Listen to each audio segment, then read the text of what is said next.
I left home at a very young age. I was just turning 18. Fortunately for me, I was smart enough, or at least lucky enough, to find myself surrounded by a buffet of other young street hustler, intellectual hoodlum types. New York City had no shortage of young women and men looking for a way out of poverty through entrepreneurship. One can only surmise that by stacking 8 million people on top of one another in one city, that would certainly be an effective way to inspire everyone in it to find a clever way out. Old Blue Eyes would sing, "If I could make it there, I'd make it anywhere," in his serenade to the Empire State. Judging by New York's nickname, the Big City of Dreams, Frank Sinatra would have good reason to spit those bars. As for the awkward teenager with pimples, which was me, I was not as inspired by poverty as I was by all of the success I witnessed within arm's reach. I left home early for many reasons, but the main reason was to pursue a career in rap. My talent level and the relentless pursuit of my crew put me deep in the game and in close proximity of legends in the making. Coogee Rap would casually walk through the block. He'd be so casual, in fact, I asked him to battle me. I wonder to this day how bad he would have beat me if he said yes. Or perhaps I would have beaten him. Only God knows for sure. Damon John lived down the street and would sing with my homie Conrad long before FUBU or Shark Tank. We would do local shows with groups like Onyx and the Lost Boys before their recording contracts with Uptown Records and Def Jam. Redman was rhyming at the Baisley Park jams right down the street from my crew as well. Wu-Tang Clan was passing out promo on the block. Every DJ in the 5 boroughs was playing their free copy of Protect Your Neck. I went to Thomas Edison High School with the producer DeRockwaller, and I went to Susan B. Anthony Junior High School with LL Cool J. So I am a part of this kind of underworld in plain sight of the folds of the city that never sleeps. Success is in such close proximity, you can extend out your hand and tap it on the shoulder. So in my 19-year-old brain, I am thinking this rap shit just might work out for me. In the midst of all of this, I met an OG hustler named Rick Coley. Rick, who at the time was 30 years old, was barely a puppy by today's standards. I suppose that his willingness to mentor me in the art of the street hustle, combined with the perception of my youth, gave him the title of OG, at least in my eyes. He recognized my hunger early and told me one thing I never forgot to this day. He said the first step to making an idea real is writing it down on paper.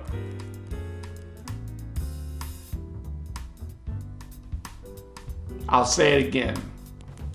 The first step to making an idea real is writing it down on paper.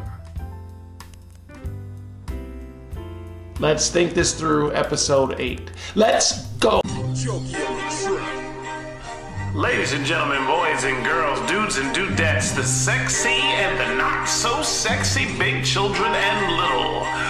Welcome to the information era, where everyone on the streets has a computer in their pocket, but nobody really knows shit. Let's think this through. Let's think this through.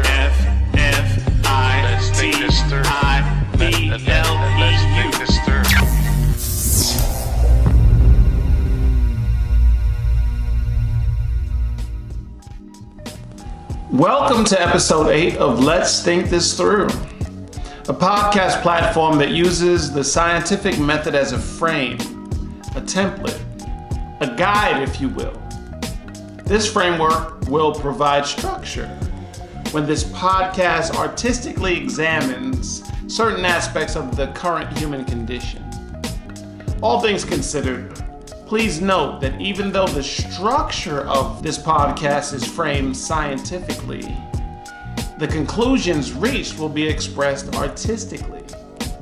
There are many different variations of the so-called scientific method. Some have 4 steps, 5 steps, 6, and 7.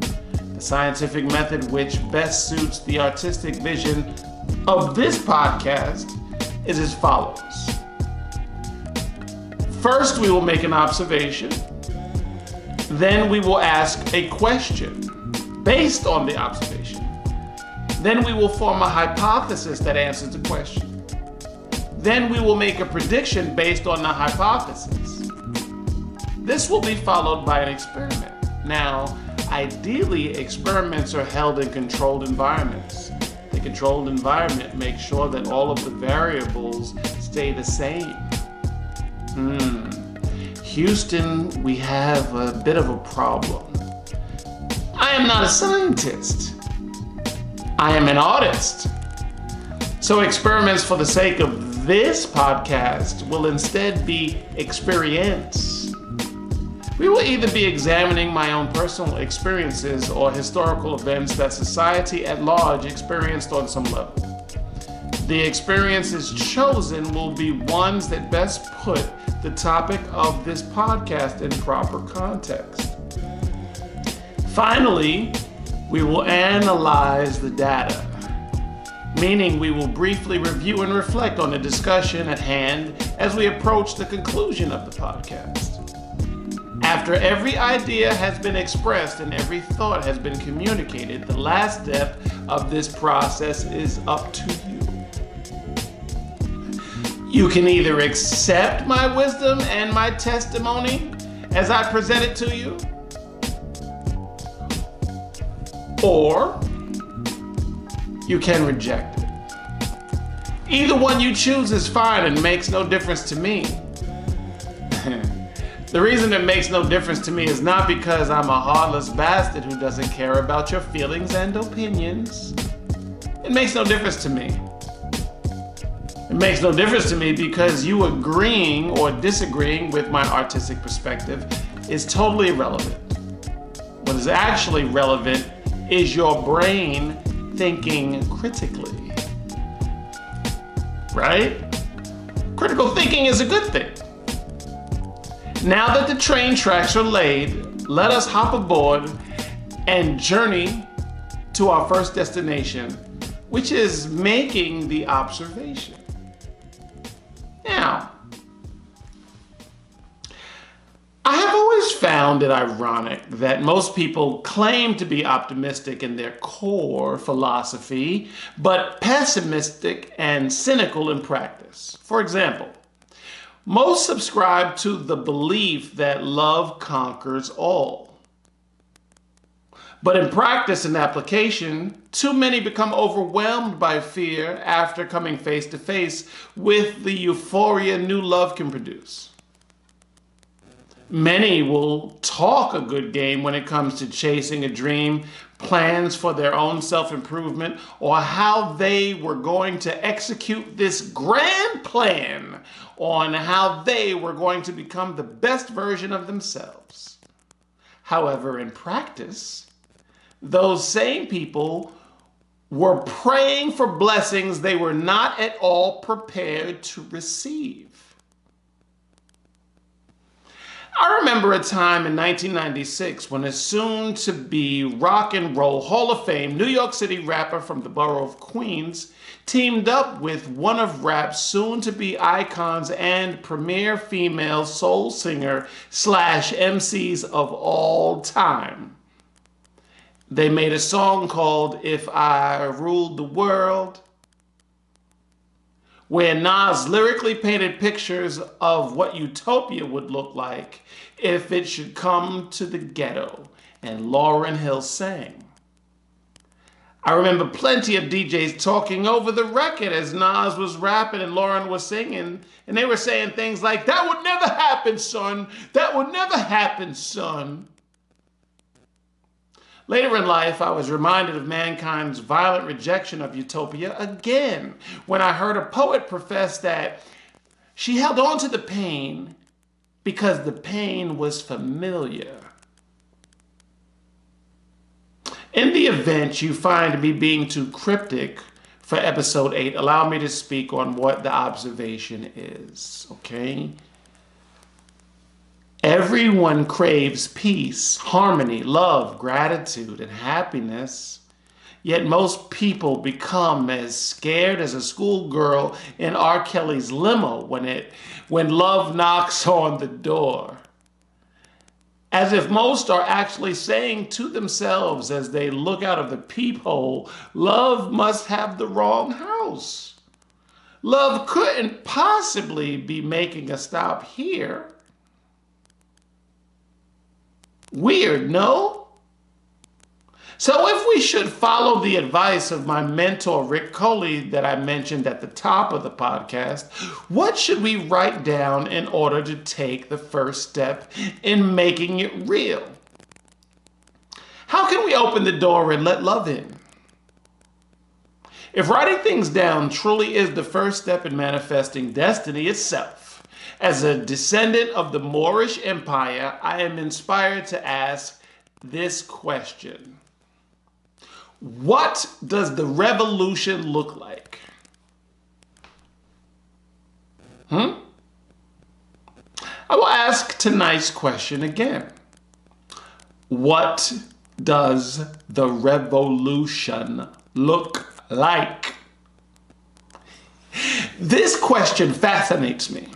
It also makes tonight's hypothesis all that much more interesting. The hypothesis is supposed to answer the question. Since there are so many layers to what a revolution would be at this stage of the game, there are many answers to this question. First, the population at large would have to come to understanding the power of collective consciousness. All the religions, beliefs, prejudices, and perceived personal flaws would have to be placed on the side long enough for all of us to pray for the common things we all fucking say we want. Peace on earth and goodwill towards men. Second, all money has to be taken out of politics. All of it. There are many smart women and men who could run the business of governing our planet, as they do not happen to be billionaires, millionaires, and trillionaires. Being rich would no longer be a prerequisite for running for and or holding public office. Some very smart people have theorized this long before me, and the links to those proposals are in the description. Third, prisons across the globe would have to focus more on rehabilitation than incarceration. Yeah. Of course, the crime rate would already presumably be going down with money taken out of politics. However, with opportunity finally becoming truly equal, there still may be some who attempt to take from others despite what abundance they may have already. A focus on rehabilitation would in no doubt reduce the crime rate even further. Lastly, our education system would have to be separated from the government entities and run by the public itself. Yeah. Currently, the same organization that runs the prison systems also runs our education system. Guess what? This is a conflict of interest, people. It's like the same company that makes bicycle tires also makes thumbtacks. It would be in their best interest to sprinkle thumbtacks all over the road so that you and I could go buy more tires. No?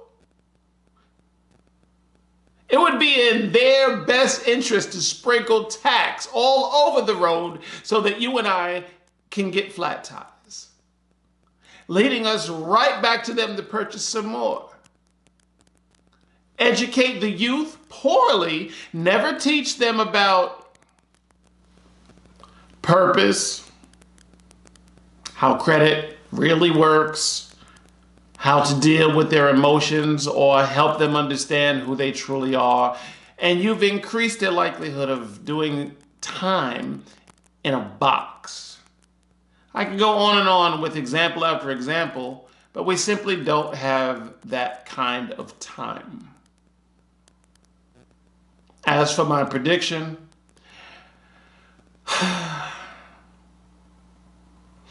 my prediction is that the revolution is inevitable.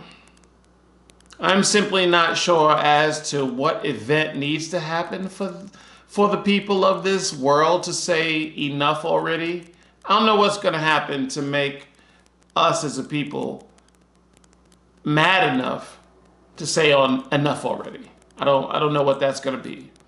Perhaps another prominent leader of peace will become assassinated, and the outrage from that will jumpstart things.